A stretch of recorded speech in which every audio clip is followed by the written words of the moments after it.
From the High Definition Production Center of Troy University's Broadcast and Digital Network and Troy campuses around the world, this is Troy TrojanVision Weekly. Hello and welcome to Troy TrojanVision Weekly. We're glad you joined us for this look at what's happening in and around Troy University. I'm your host, Aaron Taylor. Well, Troy University's interpreter training program teaches individuals to become interpreters for the deaf and hearing impaired. Last weekend, the program welcomed people from all over to campus to learn more about the field. Samantha Kocan has the story.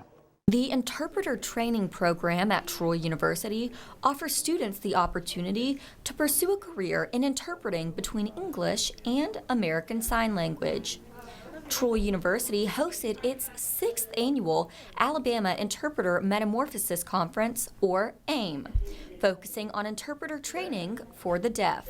This weekend is our annual AIM conference. It's the Alabama Interpreting Metamorphosis, and it is designed to provide students with not only interpreting opportunities, but also the opportunity to experience developing and planning and implementing a conference-type workshop setting. We're providing workshops for interpreting students in Troy University's program to help them get prepared to go out into the working world. So one of the topics I'm presenting on today is the importance of being prepared for an assignment and different ways you can go about doing that. At the AIM conference, students will get the opportunity to meet and network with nationally recognized presenters and interpreters, and see ASL in action outside of the classroom. Well, this conference is one of a kind. Not often do students get the opportunity to meet and network with nationally recognized presenters and mentors, and also have the opportunity to interpret in these settings. Interpreting facilitates communication between individuals who are deaf or hard of hearing by using American Sign Language, which happens to be one of the fastest growing languages in the country. It's one of the fastest growing languages in this country, and it just, helps to provide accessibility and to, develop those relationships with a very large, very diverse communities. How can students get involved? Well, Kekel says taking a class, going and volunteering, getting involved with the various community opportunities out there to, interact with the deaf community. There's a lot of ways, and this campus provides a lot of different opportunities for that. Samantha Kocan, Troy TrojanVision News. Troy University's Office of Career Service offered students majoring in psychology a chance to meet employers looking to hire graduates in their field. Shantia Wilson has the story. A psychology career fair was held Wednesday in Hawkins Hall to give students an opportunity to speak face-to-face with possible employers. The Office of Career Services and our psychology department have gone in together to host the psychology fair today, and we think it's really beneficial for the students to talk one-on-one, face-to-face with employers. Many of them are looking to hire the upcoming graduates or maybe internships so they can get to know the students, and then hopefully after a successful internship hire them upon graduation. The career fair not only benefited psychology majors but non-majors as well. One student shares how the fair was helpful to her future career. It kind of builds on what to expect in the future. So anybody who has the opportunity to come out should definitely come out and get the feel for how they do interviews and present copies of your resume and just meeting and networking with new people. The career fair provided information about each company and their goals to help students become more knowledgeable. Lisa Rawlings shares what most employers seek from students attending a career fair. We look, first of all, to see if they're personable, if they're able to walk up and speak with us openly, and if they show a little bit of confidence. And then we're looking at what career field they're in, what they're majoring in, and when they may be graduating. Shantia Wilson, Troy TrojanVision News. Career Services will hold an all-majors career fair this Wednesday from 10 to 3 in Sartain Hall. All students are welcome to attend. And on Thursdays, Troy University's Confucius Institute gives students a chance to learn a little more about Chinese culture with their weekly Chinese Corner event. Sarah Singletary shows us how lanterns were used to make that happen. Wednesday's Chinese Corner centered around the Chinese New Year and Lantern festivals. The speaker shared how each of the traditional holidays are celebrated in China, and one student shares with us what he found most interesting about the history behind the celebrations. Probably my favorite part was the whole backstory behind the festival itself, about the monster and how it came down from the mountain and ate all the villagers and all that kind of stuff, because I never heard that before. Like, that was completely new, and it was pretty interesting. Students who participated were able to take a little piece of the Chinese corner home with them by making their own paper lanterns, much like the one seen in the Chinese Lantern Festival. A student tells us what attracted her to come make paper lanterns. I miss my home, so it helped me to remember something make me very warm, and just come here, and that is kind of interesting. While some students came specifically for the lanterns, others came to simply learn something new about their culture. Well, I've heard a lot about the Confucius Institute, and one of our classmates the other day mentioned they were doing Tai Chi, and I thought I wanted to check that out, but I couldn't because of work. So I decided to come to this anyways and learn about the culture of it because I'm half Asian, so I thought it would be neat to learn about it. Last weekend, Troy students put on their walking shoes and stepped through the night as a way to raise money to fight cancer. Deja Suarez has the story. Over the weekend, Troy University held its annual Relay for Life event, celebrating the lives of survivors and also recognizing individuals who lost loved ones to cancer. Relay for Life is the largest nonprofit fundraiser to fund cancer research services and programs in the world. It helps fund research for cancer, and as the American Cancer Society, we just did an event about 1 degree. Everybody is at least 1 degree away from someone who's been affected or who has cancer. So it's important that everybody, not just the groups, participate. With cancer being such an increasingly common disease among families, Relay for Life as well as other organizations work tirelessly to raise cancer awareness. Students at Troy University share their reasons for supporting Relay for Life. Relay for Life is important to me because people may be aware of how close cancer is and also the medical advances we need to make sure we eradicate this disease. Students and organizations came together to share their concerns and to also remind people that there is a bright side to cancer, and that's surviving. Tables surrounding Sartain Gym included snacks and numerous games that were on display for the public to help the Trojans and Relay for Life fight cancer. My inspiration was my best friend who I lost in 2013 to colorectal cancer, and her life could have been saved had she gotten screened. So that's one of my biggest things, is promoting the screening. Deja Suarez, TrojanVision News. And while some people were walking for a good cause, another group was moving a little faster to help out a local organization. Casey Freeman explains. Kappa Delta sorority held the 3rd annual Shamrock with a color run in order to help prevent child abuse. It goes to the Pike County Child Advocacy Center, which is an organization that is an advocate for children who are in abusive situations or anything like that, that they need help from the government, and it's a place where they can go and they mediate interviews. They also serve as a place where children can come and they will be safe and they have a fun time. Stokes says the color run is a unique way to give back to the community. Our color that we do throw during the Color Me Katie run, I like to look at it as a symbol because we do throw color and it's bright and it's happy, and that's kind of what the funds do that we raise for Prevent Child Abuse America. And so whenever we donate money, we help make their lives a happier and safer place. Also, the colors being splashed on the runners may have a deeper meaning. We throw a bunch of different colors because we think that support comes from many different places, not just the community, but philanthropy organizations, businesses, and Troy students. So we throw blue, green, yellow, pink, anything like that, because all together they come together and show a bright future for the children. Students look forward to getting involved with the Katie Color Run, but they also do it for more than one reason. Yeah, well, hopefully I can lead by example in my fraternity to get other guys to come out and support. And I think we've done that today. And also, it just really shows the community that ATO cares, and cares not just about our philanthropy and not just raising money for us, but we also care about the community and we care about other issues. I'm personally motivated by my platform, and it is that anyone can make a difference 1 hour at a time through community service, and I just believe in helping the community and giving back any way that I can. Casey Freeman, Troy, TrojanVision News. We'll take a short break, but when we return, we'll see some of the fun choice fraternities and sororities had during Greek Week. Stay tuned, we'll be right back. Hart, what's going on? I'm leaving. Why?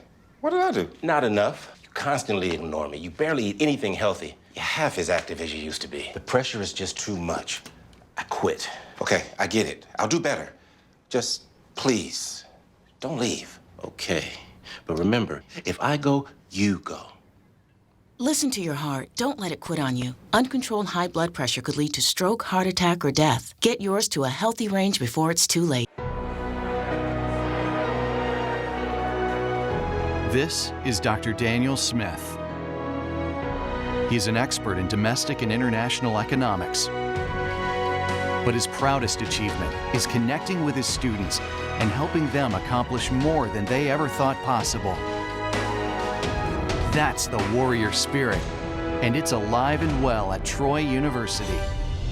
Feel it at troy.edu/spirit. Now back to Troy TrojanVision News Weekly. This week was Greek Week, a chance for Troy University's fraternities and sororities to have a little friendly competition to see which group is the best. And in one of those competitions, the Greeks revisited a playground classic. Xavier Harris explains. When you think of kickball, you may imagine a bunch of middle schoolers at recess. Well, in this case, it's college students. Troy University's Greeks played kickball in honor of Greek Week. Well, today is just one of the events for Greek Week, and so we're doing kickball. And then later tonight we'll have a trivia game and just have a few different things like this planned throughout the week. The point of Greek Week is really just to bring unity to the Greek community. You know, a lot of things we do are kind of course, individual, like different sororities, different fraternities, or homecoming, you know, is one big competition. And so even though there's a lot of different things that are competition throughout the week, it's also just to bring each other together and to be involved in different things. And also we support different philanthropies this week as a whole rather than our individual philanthropies. And for this year's kickball game, the Greeks wanted to do something different. And what did they try this year? While this year is not the first year Troy University's Greek has hosted their kickball game, they've added something new this year. This year's theme is Hunger Games. May the odds ever be in your favor. What we did is we had another Greek Week idea that someone else had come up with, and they were both really good ideas. But we discussed it in one meeting, and then we kind of did the pros and cons of each one, and then we kind of weighed it out. And then the next meeting we came back together. Blake and I passed out blank sheets of paper, and we asked everyone to write down their choice, and then we counted up the votes, and it came out as Hunger Games. Xavier Harris, Troy, TrojanVision News. And that wasn't the only playground classic the Greeks took part in. A little dodgeball was played as well. Jordan Elston shows us the fun. Wednesday, Greek organizations got together to face off in a very classic game. It's Greek Week, and we have different events throughout the week. Today we're actually playing dodgeball, and so all the fraternities and sororities, we teamed up and we got some teams and we're going at it. The games were set up tournament style, and not only did the students have a great time, they also got a chance to show off their competitive sides. It was kind of scary, but it was exciting. It wasn't too bad. We got together and practiced like 2 times, but we didn't do anything serious. We just wanted to have fun. So I feel like that was a pretty hype little situation, but it feels good to win. I wanted to do dodgeball for Greek Week because I haven't played dodgeball in forever, since elementary school, and I thought it would be a fun thing, and it was. It really shows the other sororities' competitive sides. Some girls got some arms on them, and then it was just a fun activity to do. I really enjoyed myself. It was intense. It was competitive because it's competition between fraternities, and so it was really enjoyable. After many hard-fought games, some wins and some losses, I asked the students if this is something that they would want to do again. For sure. Oh yeah, definitely, yeah. Dodgeball is just kind of one of those things that doesn't get old. Yeah, so I would do it again. Oh yes, I hope to participate each year that they have it as long as I'm here because it's a good event. I enjoy it. This is Jordan Elston reporting for Troy TrojanVision News.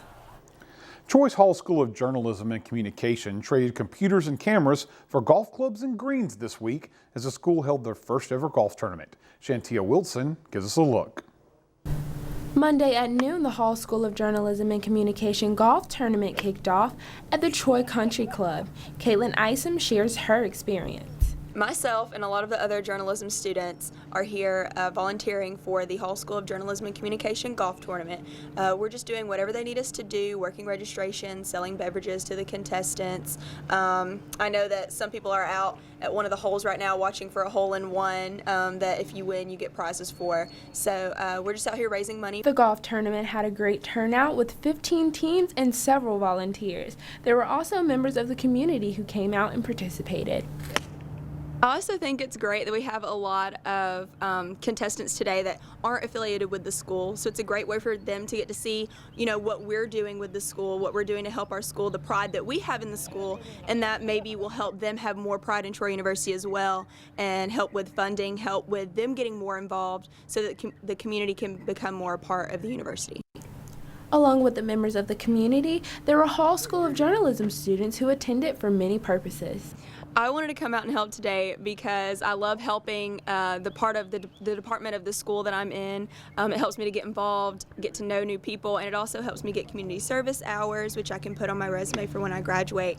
But it really connects me. It's a great networking opportunity, so I get to network with professors and the students, and it's a great way for us to get together outside of just the school. Shantia Wilson, Troy, TrojanVision News.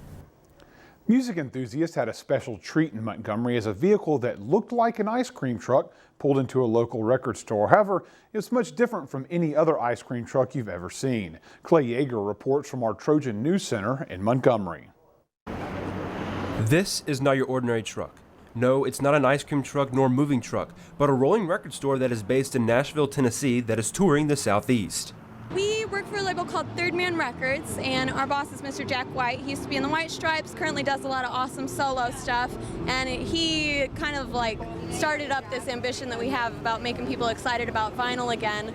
And really it was his idea. He was just like, you guys get on this truck, sell people records, pump out some cool tunes. While the bus was on tour, managers spontaneously decided to take a poll on Facebook where in Alabama is everyone's favorite record store. And it so happened the record stop in Montgomery, Alabama was the top favorite. We had a few people, tag the shop, and we didn't think anything of it, And probably like a week or two after, we got a call from Third Man, and they were just asking us if we would be interested in, hosting the event. Vinyl enthusiasts not only lined up to add new records to their collection, but united as a community and gave their thoughts on what it means to have a unique idea such as the rolling record store. I think that it's really unique, and I think that Jack White's a genius for being able to spread the vinyl around the country like he's doing.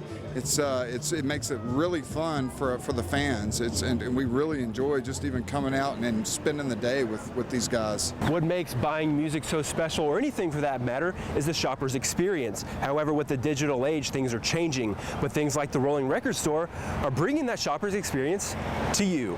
It makes it a lot more personal, I would think.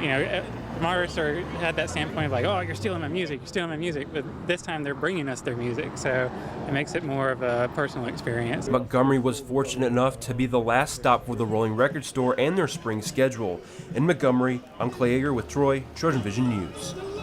We're going to take another quick break, but when we come back, we'll hear some offerings from our friends at Troy Public Radio, so don't touch that dial. Did you know kids who play outdoors have healthier lungs? Totally. Did you know that boys that play with dolls make better husbands? My son has lots of dolls. But did you know terry cloth diapers breathe better? I did. It's totally true. Oh, yeah. Did you guys know statistically friendly kids have more friends? Yeah. That's obvious. Did you know most people think they're using the right car seat for their kid, but they're not? Parents who really know it all know for sure that their child is in the right seat. Visit safercar.gov/the right seat to make sure your child is protected. The warrior spirit, it's in there. Always has been. Now let it out and take the world by fire. Train well and learn what it means to be a Troy Trojan. Walk with confidence, conquer, claim territory, and climb ladders. Know that you have the power to stand alone, but the comfort of knowing that you'll never have to. Discover your inner warrior. Find it at troy.edu/spirit. Now back to Troy Trojan Vision News Weekly. Each week we take some time out to hear some of the work done by our broadcast partners at Troy Public Radio. This week we'll get another sample of Talk of Troy, the student-produced newscast of Troy Public Radio. Let's take a listen. It's the Talk of Troy. Voices and sounds from the campuses of Troy University. I'm Wanda Norris. The wet weather didn't dampen the spirits of the members of the Hall School of Journalism and Communication at their first golf tournament fundraiser earlier this week. Producer David Cadell also stayed dry and has this story. This year, for their annual fundraiser, the Hall School of Journalism tried their hand at hosting a golf tournament, which was a success and exceeded the expectations of the school's director, Jeff Spurlock. We were expecting to have some people come out to play golf and to have an afternoon of fun and food and fellowship. We had 52 golfers, a number of volunteers who helped make it work, and we just had a fantastic time. We made some money. Which, of course, is the point, right? The money raised at the tournament will go towards scholarships and equipment, as well as other student-focused programs. For the Talk of Troy, I'm David Cadell. Students in the Hall School of Journalism and Communication, and who are also producers at Troy Public Radio, were recently named Best in the South by the Southeast Journalism Conference. David Cadell was named Best Radio Journalist. Cadell was recognized for his radio features, including a trip to the Haunted Firehouse in Greenville. Cannibal Sunday School teachers, werewolf high schoolers, and one spooky first grader. Marley.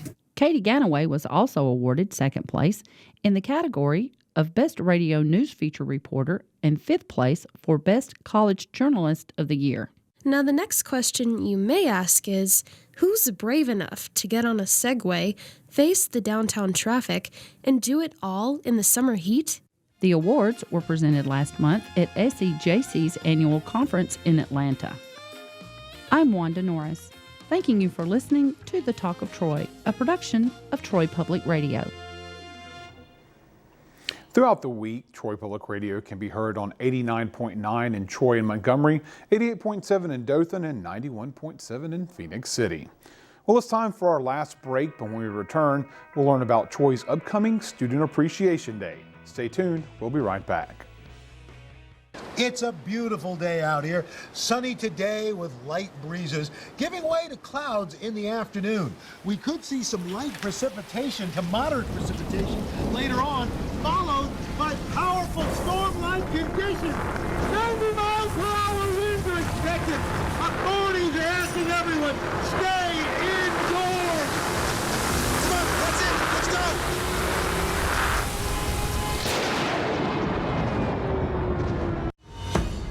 The warrior spirit, it's in there. Always has been. Now let it out and take the world by fire. Train well and learn what it means to be a Troy Trojan. Walk with confidence, conquer, claim territory, and climb ladders. Know that you have the power to stand alone, but the comfort of knowing that you'll never have to. Discover your inner warrior. Find it at troy.edu/spirit. Now back to Troy Trojan Vision News Weekly. Next week, Troy University's faculty is taking some time to show their appreciation to the students they teach every day. Had the chance to find out how they're doing so in this week's Trojan Talk. Hello and welcome to Trojan Talk. I'm your host, Aaron Taylor. Today we'll be learning about the first ever Student Appreciation Day here at Troy University. My guest today is Dion Rosser-Milms, President of the Faculty Senate. Thanks for joining me here today. Thank you for having me. And as I mentioned, we're talking about the first ever Student Appreciation Day here at Troy University. So just tell me about how did this all come about? Sure. Well, this is my first year serving as President of the Faculty Senate, and of course I began thinking about different activities and things that I'd like to do as the president. And one of the things that I thought of is let's establish a day or identify ways in which we can appreciate our students. I did some surveying of other institutions and what they are doing, and so I kind of got some ideas from other institutions. But I also got the idea reflecting on my experiences working with my students and other colleagues, and we over and over again I began hearing, gosh, we need to do more to demonstrate our appreciation. So this is our effort to do so. And now as a part of it, saying Student Appreciation Day for Troy University, we're saying Troy University, we're not just talking about the Troy campus. We're not talking about where we are taping this segment right now. This is institution-wide, so it's going to be worldwide. Correct. Everyone's going to be participating. Correct. So I would think that's got to be quite an undertaking to get everyone involved. Absolutely, and I will tell you the folks who've served on the advisory committee have been phenomenal. We have a great representation from folks here at the Troy campus, the Dothan campus, Phoenix City campus, Montgomery, so really global as well as global campus. So we've got all hands on deck, IT, foundations, et cetera. So I'm probably missing some folks, but in terms of planning this and really making this happen, it really has been a team effort and a university-wide effort. I'm really excited at the fact that we will have individual activities occurring at each location, particularly at the campuses. We're still working out the details concerning what will happen in Global Campus, but expect to have some exciting things occurring at each of the campuses. Well, and it's good that you're able to, because the technology is present in Global Campus, Absolutely. You're able to utilize that technology to bring those campuses together, and maybe in a way that they've never come together before. Well, I will tell you, for the students who are purely online, you need to be checking your social media sites as well as your emails and Blackboard. There will be announcements and messages there to get you engaged. And now for the students that are actually attending campuses, yes. You mentioned there's a lot of variety of activities, but what are the sort of things that, not to give too much away? Well, I don't want to spill the beans, but yes. What all can students kind of expect where they're going to normal terrestrial classes? Sure. So. Well, here on the campus, there will be activities on the quad, and so I'm not going to say more about that. I will share, I know in Dothan we've gotten approval to offer pizza as well as Phoenix City, so we're going to be sharing some food with students. And then also, this is an opportunity for teachers, the professors, to be creative in their classes and how they will demonstrate their appreciation. So, for example, a faculty member could choose to let their students out about 5 minutes early. Won't say, that's an idea. And then, online, I typically teach online, and so I've begun thinking about ways that I can show to my students, how I appreciate them. And so I thought of,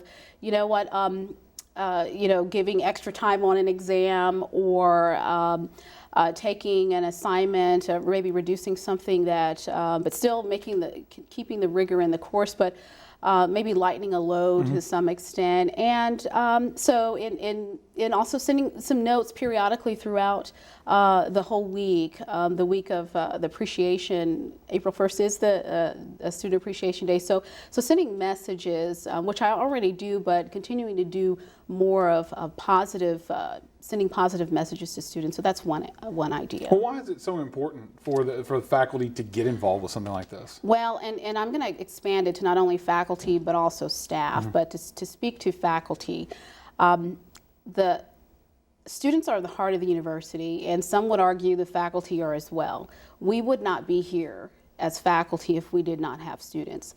It gives me great pleasure to know that I have this incredible responsibility to help nurture and support the students who will become the future leaders. In fact, some already are the leaders of today, and just helping them to reach their educational goals and knowing the fact that I've had a part in that, and just to say, hey, I appreciate the opportunity, and if there's anything that I can do to help push them in across that finish line, that's what I'm here to do. And you're hoping that the Student Appreciation Day shows that appreciation, but also inspires some students towards that goal. Yeah, so. Absolutely. Completion is what we want. So, and yes. Well, good luck. And once again, the date is April 1st. And it's not a joke. I know it's April Fool's Day, but yes, April 1st. And so we are excited. Again, it's a university-wide effort.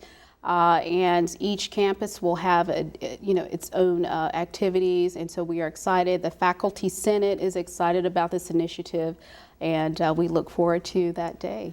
Well, once again, April 1st is Student Appreciation Day, and here's hoping everything works out and it's a good, fun activity for all involved. Thanks for joining me here today. Thank you. And thank you for joining us on today's edition of Trojan Talk.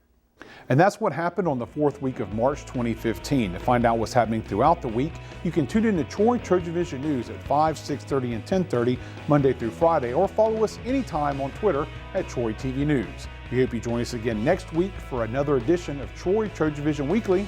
Have a good week.